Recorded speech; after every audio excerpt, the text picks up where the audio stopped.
service of worship by standing together and singing an opening hymn. And our praise team will lead us. The words will be on the screen.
Thank you. You may be seated. Thank you to Rita and our local church for leading us today. I'm Pastor Barton. I'm very privileged that I was able to be Bill Weinberger's pastor. And this is the Road Church that you're at today. Thank you for coming. We're gathering for a couple of reasons, and one is to worship the great God of the universe who has created us, who saves us, who redeems us, and sustains us all through life, but also to give tribute to one of his who walked after him, who walked by faith, that is Bill Weinberger, celebrating his life today.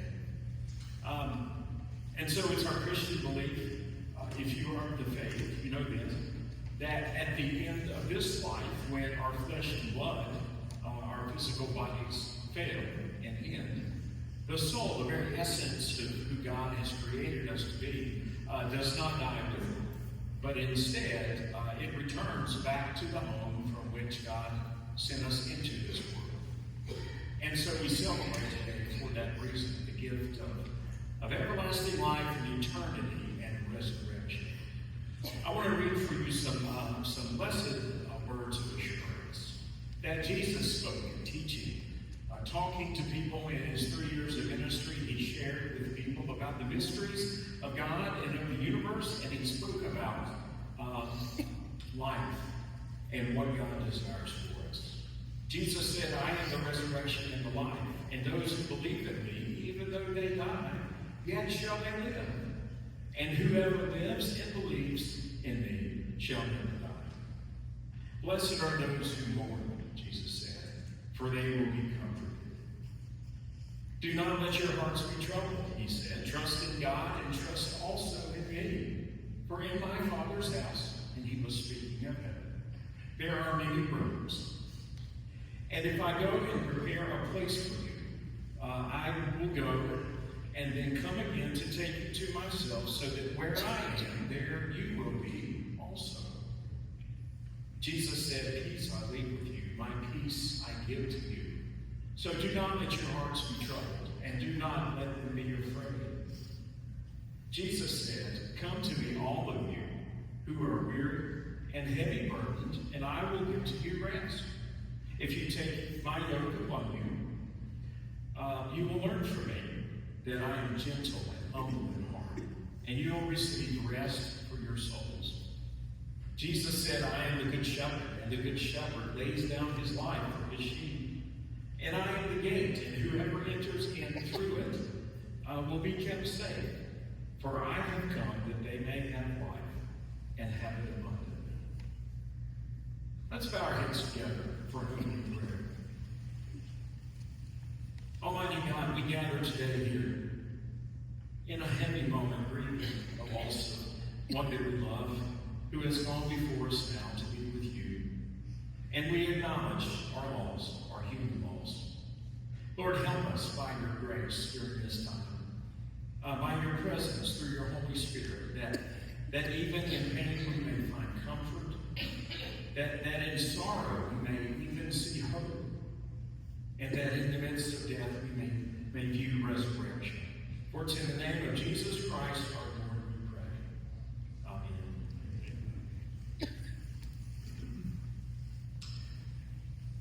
Bill's youngest son, Johnny, is going to come and share today and speak some memories that he has about his dad. Thank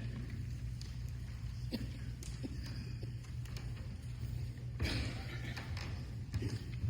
Well, I first want to thank everybody for being here today, because Daddy's church meant so much to me, even at this last day. My sister Kitty and Kim, Jean has passed away, and then Billy, he loved all of us, and God, he loved his grandchildren. There was no way to explain how much he loved his grandchildren.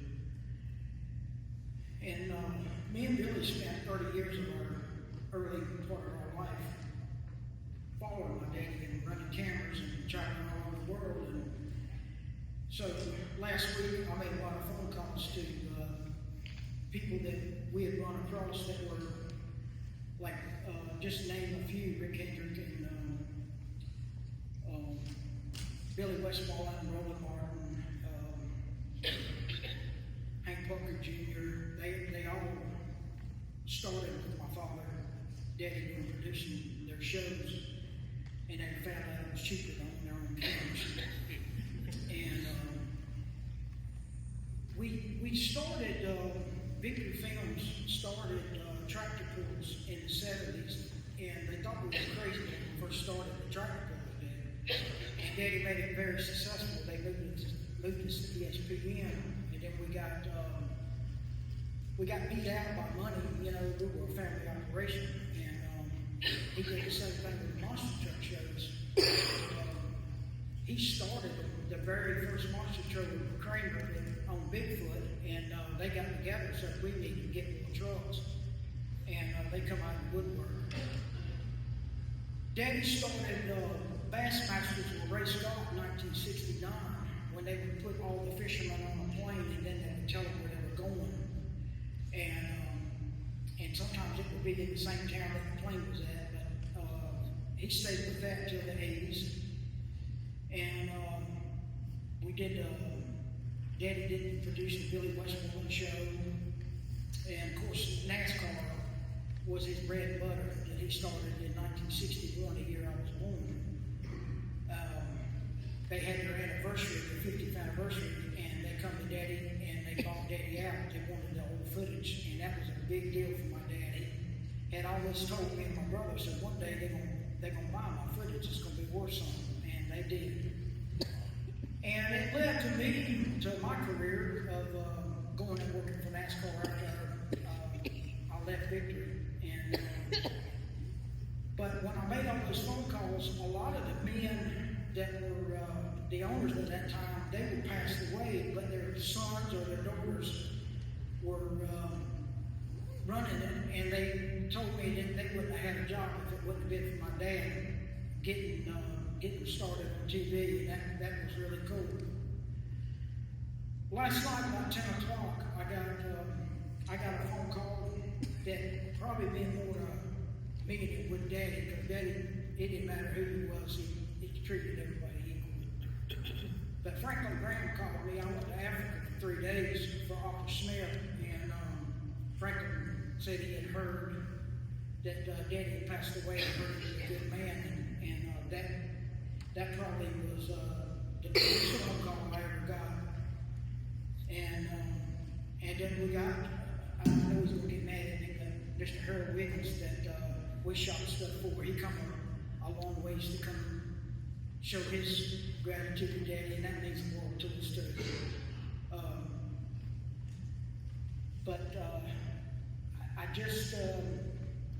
I still can't, even my mama, it just don't seem like they're gone because they left such a footprint. But his main goal was everybody get along with each other. And I seen him get stepped on so many times that me and my brother had to swallow our pride because Daddy didn't hold no grudges. He just didn't deal with it no more. Well, I hope he left a footprint in your life too, as much as he did mine. And I hope I can be half the man he is. And my sugar's low, so I'm kind of shaky. I've been a diabetic 60 years now. And but I appreciate everybody being here. I really do. Y'all mean the world to me. And I appreciate it. Thank you.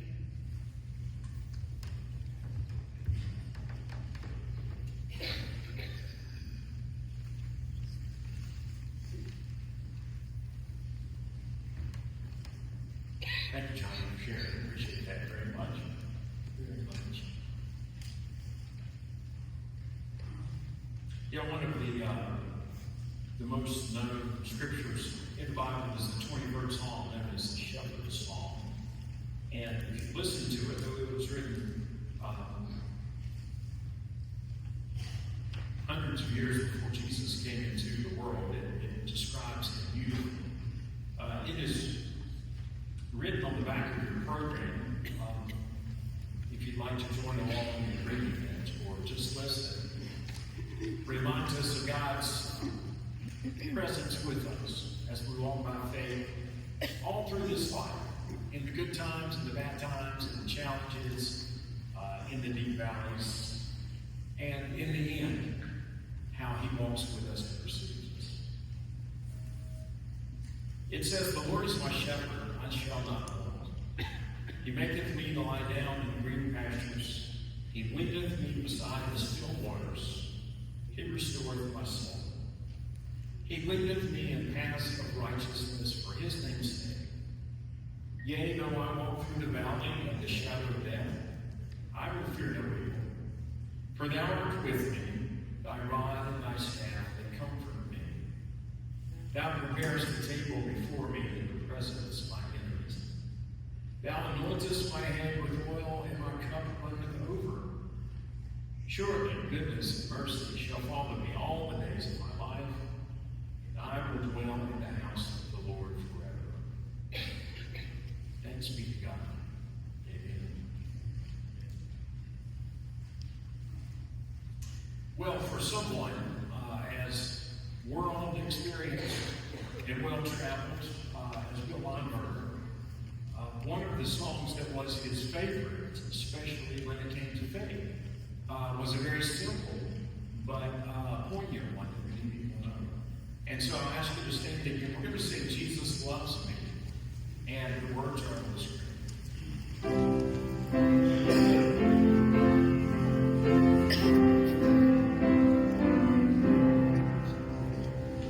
Jesus loves me,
Thank you. You can be seated now.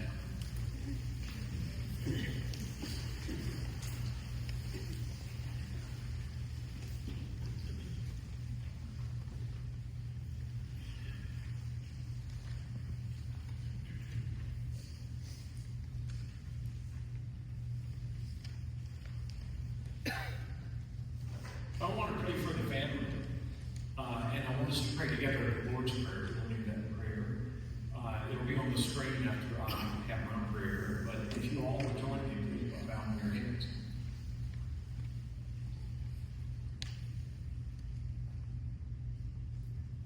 Oh Lord our God, we acknowledge you today, above all things and first and foremost, because you are the giver of life and you are the conqueror of death. And we thank you, Lord, for your ever-present help with us in our times of trouble. We ask that you give to us a blessed assurance today of your presence being right here and available for us, your Holy Spirit, your strength, your power. That we who are anxious and those fearful in the face of death may confidently be able to see beyond it to the bright, beautiful future that you desire for us to have and which Bill is experiencing today. Lord, we remember, as your son Jesus showed us, that you prepared a place for all of us. If we will live into that through your son Jesus Christ, our Lord, who has gone before us in death, he will make us a way back home, and already has. Lord, comfort Bill's family here today, and all of his friends that are gathered in his church family that was near and dear to him. Lord, comfort our souls and be a healing, blessed balm upon the pain of loss. Lord, draw his family together, especially in faith, and Lord, help them to understand and to believe in the promises that you have made, which Bill lived for and showed us how to live. And Lord, grant his family your grace and your peace. Lord, continue to stir their hearts and minds in a passion and desire for you, as Bill so showed. Lord, it is from you that we are sent into this world, and it is to you that we return. And so, Lord, we ask that you help to lift our eyes today beyond the shadows of this world and the things that limit us here, and the things that are painful, and the things that are hard to deal with. To be able to see a glimpse of your great glory and majesty. For all else, Lord, pales in comparison to it, because there in your eternity are you, Father, Son, and Holy Spirit. All of this, Lord, we ask in his name, our Savior, Jesus, the Christ, as he taught his disciples to pray, so we pray. Our Father, who art in heaven, hallowed be thy name. Thy kingdom come, thy will be done, on earth as it is in heaven. Give us this day our daily bread, and forgive us our trespasses, as we forgive those who trespass against us. And lead us not into temptation, but deliver us from evil. For thine is the kingdom, and the power, and the glory forever. Amen.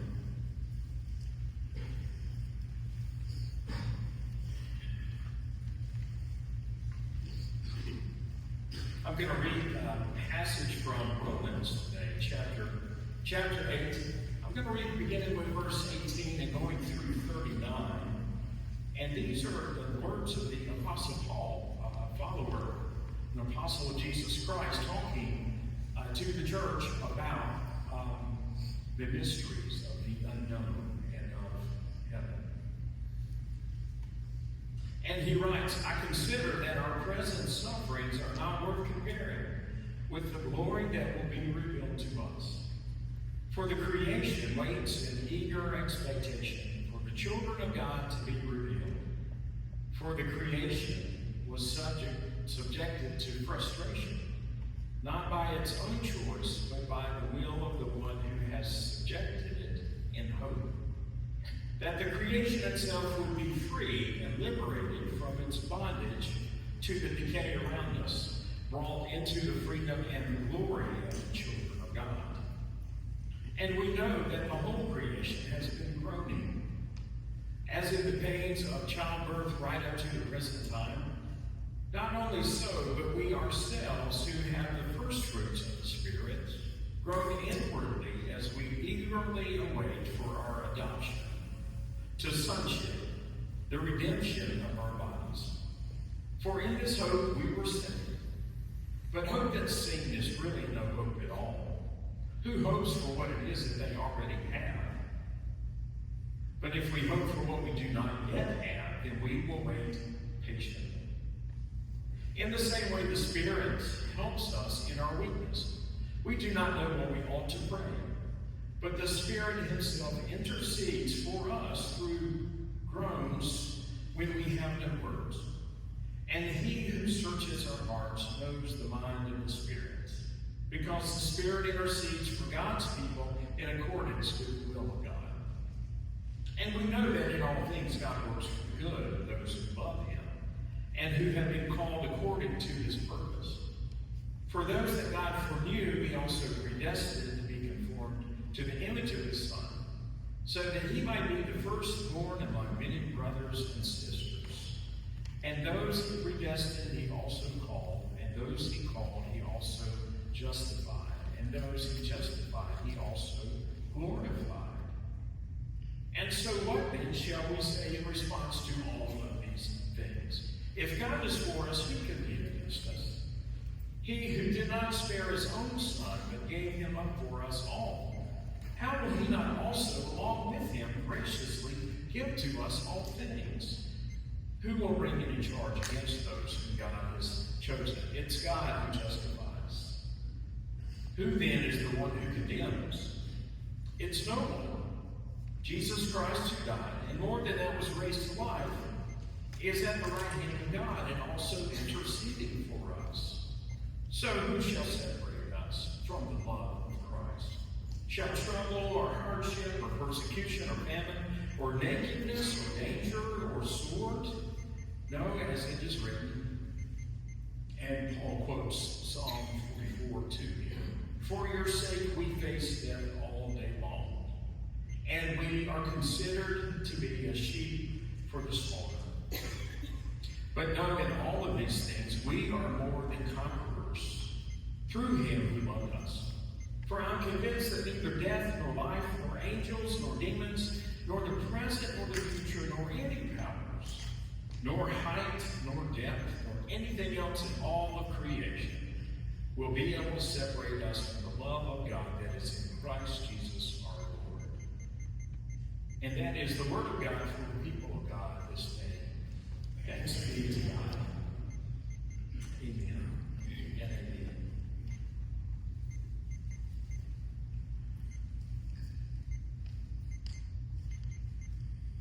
Well, it's a pretty deep passage I read for you, and I want to just break it down in three ways today, three parts, and talk about it as a result of it.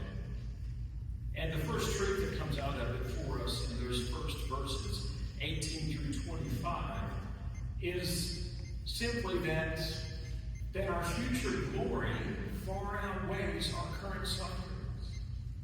Our future glory far and away outweighs anything that we are faced with and burdened with and struggling with in this life. And Paul's writing to the Christians, the people in the church who are going through difficulties, who are being persecuted for their faith, who have challenges of many kinds that we might be able to relate to ourselves because we've been through them, or we're faced with them.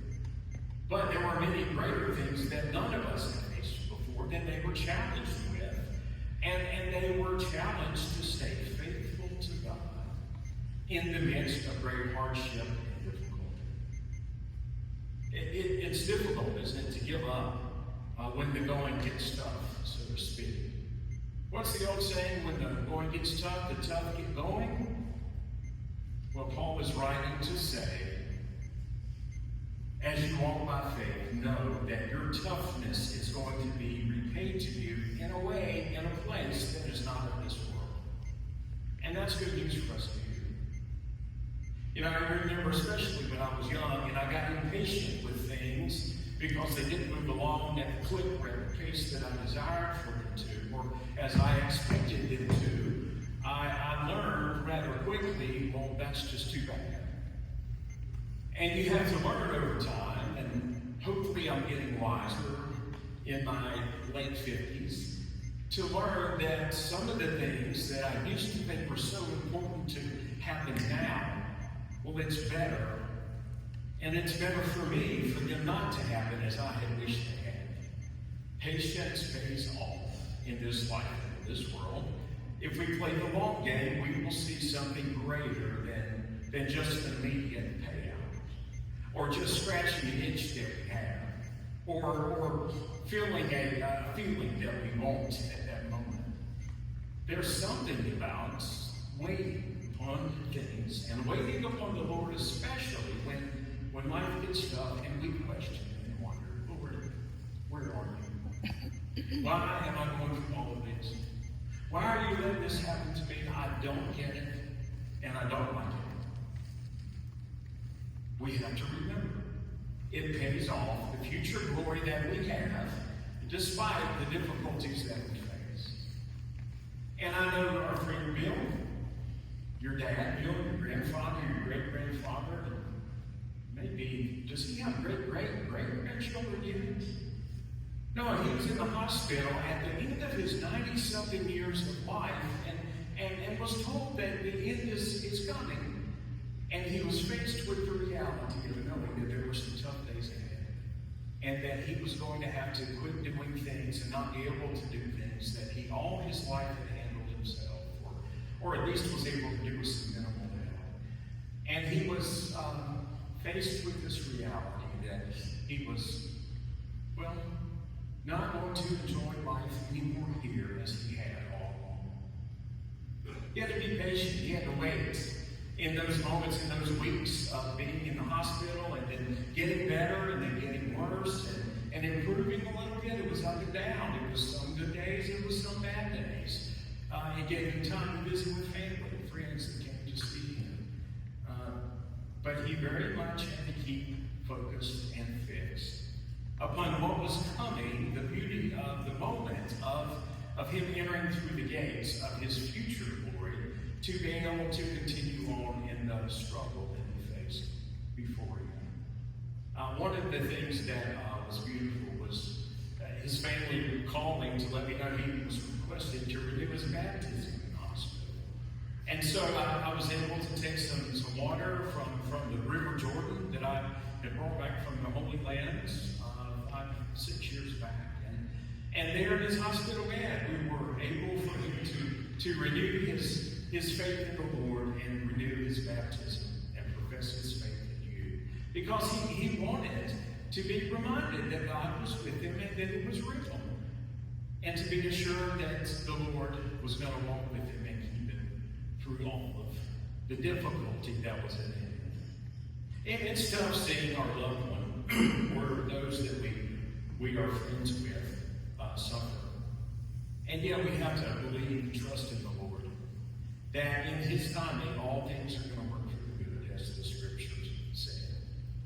And I believe today that Bill's perseverance and patience has paid off to you. I believe that he has gotten to see those that he hasn't seen in a long time that have been gone from this earth. He's gotten to see his mother and father and his brothers that he grew up with. Edith, whom he missed dearly over the past couple of years. And his daughter, Jean, and his granddaughter, Deanna, who was lost at age 21. What a beautiful and incredible reward it is to walk by faith when we're ushered in to be able to see those that have gone before us. And that's what Paul reminds us to fixate upon when going gets tough, is the future glory that awaits us. If we'll stay faithful and follow after Jesus closely and honor the Lord in all we another thing that is true and right and good, and that this passage tells us about, is that God's Spirit helps us and enables us to find the strength we need to keep going when the going gets tough, and when difficulty arises, and when we have to suffer. We're not alone in this world. You may think that you are. Maybe you've not experienced the Lord's presence in a moment of crisis or difficulty, or a blessed assurance of knowing that you're going to get through something okay because He is guiding and directing it. But there is a Spirit of God that is alive in the universe, that comes to us when we say yes to the Lord and follow Him by faith. It's called the Holy Spirit. And the Bible, and Paul especially, just goes on and talks about how the Holy Spirit brings to us the good things of life. If we walk by faith, we get to experience love and joy and peace and patience, kindness and goodness and faithfulness and gentleness and self-control, all of this fruit of God dwelling within us. It makes life beautiful, and it makes everything of this world pale in comparison. No money, no place you can go, no experience that you can have, no power that you can gain is more beautiful than those inner gifts of the Spirit that I believe Bill dwelt upon and sought after while walking in faith and seeking out the Lord. It's a beautiful thing to see that, to somebody to come to the understanding that there's more to this life than just living and dying, and there's more to this life than just what's sinning. And it happens inside. It happens inside when we turn our hearts and humble ourselves and allow our view to be seen in a way that's not just of this world. One of the things that Bill shared with me in the hospital, and I heard some of his kids, I got to talk to all four of them over the past week and preparing for today, is how much he loved his family, how dear and beholden he was to his kids and grandkids and great-grandkids. He and me both, they all four, I can say that it's been independently corroborated.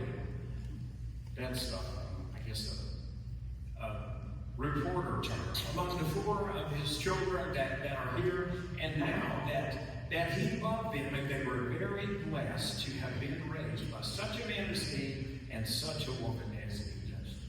And what a beautiful thing to leave that legacy behind, that all of your children would attest that you loved them and loved them dearly. They shared a lot of memories with me. Bill shared a memory with me about how he was reminded when he would come home after traveling far away to faraway places for an extended period of time, that when he would see his family, and sometimes they would come meet him at the airport, he would bring them, he was just overwhelmed with the realization of how blessed he was and how much love that he and she and their family shared together. What an incredible thing, God, to have that experience and to be just formed and shaped by it. I know that his mother and father, he felt that love from them somehow or another to shape him into the person he was, and to give to him this ability, this capacity to love. Bill had big love. He had 5 kids, right, to love. That's a lot of love that you have to hand out. And one of the things all of the kids said was that he loved us all. But they also said that they felt like when they were with him, that he loved them in that moment the most. Loved them more than all the others. They just made this expression that their dad had the ability to, in the moments, whichever one he was with, whether it was Edith or the kid, to make them feel that they were the most important thing for him right then and there. And that's an incredible gift that he had. That capacity, that large capacity to love. If you have had the experience of raising kids, and I have, especially when they grow up, they get out of the home and they get on their own. You have to learn that it's important not to play favorites, right? Yeah, what happens when you play favorites when you're raising kids or when they get to be older? Well, they notice it for one thing, right? Yeah, but it goes the opposite way of what love in the family is intended to be. It starts to create, well, rivalries and jealousy and divisiveness between them. And so as parents for kids, you have to be able to rise above that and have a bigger love than just for one or two of them. Sure, some of your kids may displease you or maybe even make you angry or not want to have anything to do with you as a parent. And yet at the same time, you have to, and we rise to this, if we have the capacity to love, to still show them the love and respect that we show them to them. And Bill had that capacity. Now, where does that kind of love come from? Does it come from just our limited ability to show compassion in this life? No, it doesn't.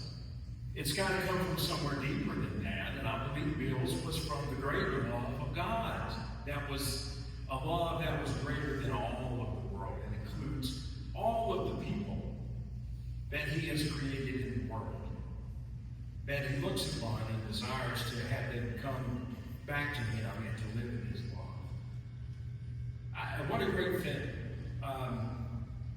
Bill's ability to allow the Spirit of God to work in him, to give to him that capacity and ability to love all of his children, and love them well, and love others, even people that he first met, very well.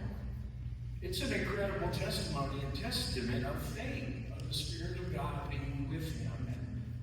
And I believe the greatest thing that we can do for anybody that shows us this God working through them is to honor them by trying to see them do likewise, to love one another, to live in love, joy, and peace, and patience, and kindness, and goodness, and faithfulness, and gentleness, and self-control.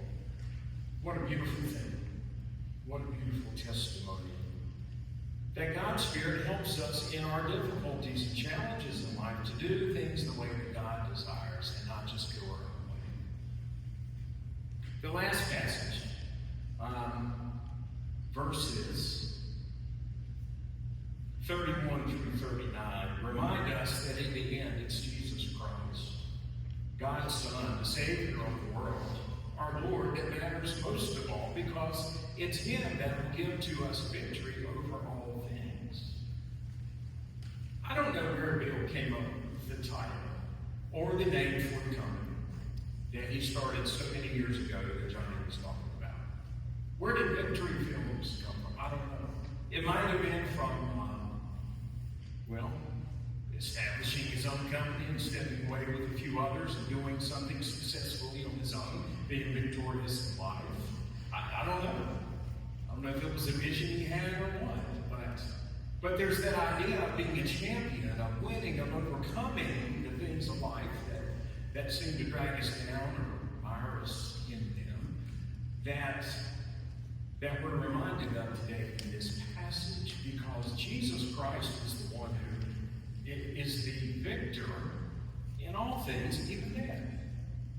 I know that Bill knew that when he was facing his final days down the stretch, that it was not the end, and that what was waiting for him was not dark and dank and punishing, but victorious and beautiful and amazing. The presence of God and those that he desired to see that are gone before him in faith. What an incredible, beautiful thing that he wanted and anticipated, that entrance into the place where the worship of God is non-stop and ongoing forever and forever. Sometimes I like to kid my church folks that they need to up their game. Especially if you're not coming to worship every Sunday. And here's why. Because if you really want to be with this God that we gather to worship every Sunday, you better get a better training than just 1 hour week, because it's going to be full-time, all-time, around the clock. And we won't be in the same place or mind of time and the limitations of it that we have in this life when we're there. But what an incredible thing just to be surrounded by those singing the praises of God right there in front of us. And I think Bill knew that, because he loved to go to church on Sunday. And he said his mama made him go to church every Sunday.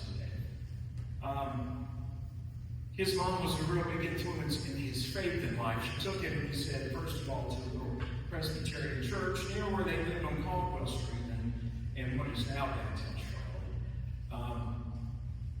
And you've heard the saying before, I think it would probably apply to him, that when I was a child, I was drugged. Have you heard that before? My mama drugged me to church on Sunday morning, and she drugged me to church on Sunday evening. You know, for youth meetings, she drugged me to church on Wednesday. That it just seems, as a young person, to just be beneath us, to have to spend so much time going to praising something that's invisible and not in front of us. It defies our mental logic and our eyes and the things of this flesh. But if you can see beyond just the time together and the singing of songs and the bad preaching that you might hear that might go on and on and on, you can see beyond it through this portal of the cross that is on the wall behind me here, and see that it's really focused and centered upon the one who has come to show us the way to get to where we came from, to where our Father who loves us is and will be now forevermore. And it starts to make sense and starts to elevate you, not just thinking about the hereafter, but in the here and now. And it changes your life when you let all of the little pithy, silly differences and struggles and challenges of this world evaporate in the glory of Almighty God. Bill loved to come to church on Sunday. When he was in the hospital, he said, I tried to figure out a way to get there to church on Sunday. I was going to try to get all these things unplugged from me and find a way to get out of this hospital and get to church.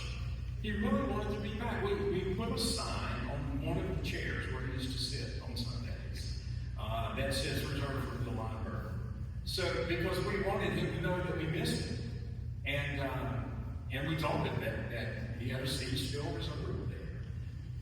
And in 30-something years of ministry, at various churches across North Carolina that I have served, there's just kind of, a few days, maybe a handfuls of days that you remember in your ministry, which would be the case for anybody who has a profession to work in. But one of those was just recently. And I'll remember the date always, and it was December the 28th, 2025. And Bill was at Clear Creek Rehab and Center and Nursing Place where he was under palliative care. Now, palliative is just a step away from hospice. And so they were having to tend to him, check on him multiple times a day, provide for him care and medication. He was not eating. He was not in good shape, folks, and he knew that. But he told Billy, I want to go to church tomorrow. And Billy somehow, miraculously, by the help of people at Clear Creek and some friends and himself, they put him in a vehicle and got him here. And we were about 10 minutes into the service on Sunday. And I hear our ruckus over here, the doors open, and here comes a chair rolling in, and it's Bill Lineberg rolling into church. And they bring him over to where he usually sits and helped him get up, and he feebly was able to sit down in the chair, but that was about it. And then during the service, I went over and talked to him for just a few moments, and you want to know what he said to me? This was pretty telling. He said, I'm sorry I was late today. I mean, he did not do it. He was thin and weak and frail. And he wanted to be in the house of his Lord. He wanted to come and worship. The one God that he believed in and put all of his hope and his dreams and his family's care in. He came to worship because he knew that he would one day be needing to worship all the more. And so he worshiped that day, and they took him back. And it was just a matter of days later. Before he went to the hospital, he was in intensive care, and there was no more days for him, no rest in his life. And then he would come to be with the Lord just this past Monday morning, I believe it was. We'll be getting together here tomorrow at 10 a.m. to worship. That's not a plug for our service, but if you want to come and don't have a church, you're welcome to come. And we always have snacks at 9:30 over there. Call me, that's a good thing. That's not a plug for the church, though, but it's to say that as we gather, the Road Church family of faith, to worship Almighty God, Bill is going to be gathered with his new church family. Graduated to the church triumphant, as we like to say, gathered around the throne of God in the presence of all of the saints, singing the praises, holy, holy, holy, Lord God Almighty. Heaven and earth are full of your glory. Hosanna in the highest. Blessed is he who comes in the name of the Lord. Hosanna in the highest. Which are words that we've been told in the Bible are uttered and said there. What a beautiful and incredible thing that he's experienced that victory over the struggle of his life. And he has done so beautifully and successfully with the power of God during his life to leave such a legacy for us that calls us and beckons us and encourages us to follow. And so by the power of the Holy Spirit and by the presence of Almighty God, I encourage you to turn your hearts towards him, and to take up your cross and follow his Son Jesus, and to put aside all of the things of this world and let nothing get in your way, so that you might be able to see clearly where it is that he has prepared for us, and where it is by faith that we hope all to be going. Glory to God. Amen. We're going to sing a closing song, and it's Blessed Assurance. So stand together, if you will, one more time. And following this, if you'll remain standing, family is going to be finding their way out and going to the cemetery for the burial. But let's join together in singing this hymn.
you are not going for the burial to the cemetery, please be praying for the family. They're going, and Bill will be laid to rest beside where Edith is, and they'll say their final farewells there. If you will just remain standing as we prepare to go, and as Bill is taken outside and gotten ready. If you'll go in his peace, go in his glory, go in his love. And I'm speaking of Christ Jesus, our Savior, the Lord of heaven and earth.